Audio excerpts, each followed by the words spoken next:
And good afternoon. We do have some breaking news early this afternoon. Tropical storm Dorian is now Hurricane Dorian as it continues moving right in between Puerto Rico and the U.S. British Virgin Islands. But the center of the storm, which is now a Category 1 hurricane with winds of 75 miles an hour, is directly over the island of St. Thomas in the U.S. Virgin Islands. Now, some good news for Puerto Rico is that Puerto Rico, for the most part, is on the weaker side of the storm. Now, with the proximity of the center of the storm so close to the eastern side of the island, they are certainly feeling some of the strongest winds and as well heavy rains and strong seas as those winds are coming in from the north on the northern side of the island. But the worst part of the storm, the eastern side, is over the U.S. and British Virgin Islands. Now, the 1 o'clock advisory does not change the forecast. A new forecast doesn't come out until 4 o'clock. It was anticipated to strengthen to a hurricane at some point today. And with the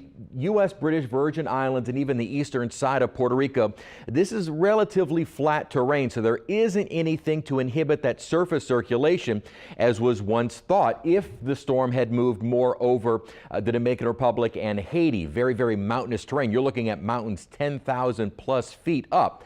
If the storm had moved over the island of Hispaniola, we'd have likely seen that surface circulation disrupted, but that has not been the case with Dorian as it is moving over relatively flat land in the U.S. and British Virgin Islands. As it continues moving north of the island, it's over open water, and the upper environment is very hospitable for further strengthening, which is why the Hurricane Center is saying, based on a lot of the computer models, is that it will continue to intensify to a 3 or a 2 and then a 3, becoming a major hurricane as it approaches somewhere in Florida, maybe even Georgia, as we get into the end of the weekend and start of the holiday weekend, Labor Day on Monday.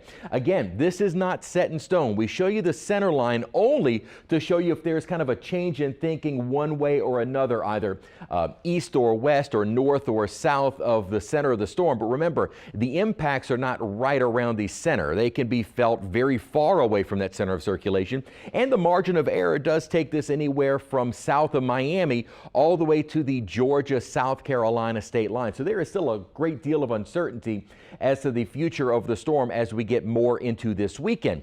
Beyond that, there is still some differences in some of the computer models. I'm going to show you one. This is the Euro model. Again, taking the storm over the open waters of the Atlantic, which is why intensification is expected. And then as it moves toward Florida, this is the Euro. This kind of takes it inland over Florida and then briefly making a jog into the kind of eastern or northeastern Gulf of Mexico before making the turn. The latest GFS model kind of has the same thing, but instead of getting into the Gulf of Mexico, it begins making that northward turn kind of right inland over Florida or just along the east coast of Florida. Either way, that northerly turn is expected from Dorian. Elsewhere in the tropics, we do have Tropical Depression Erin, which is not posing a threat to mainland United States at all, with maybe the exception of Maine or the Canadian Maritime provinces. So again, really no concerns from that storm at all, as it will continue weakening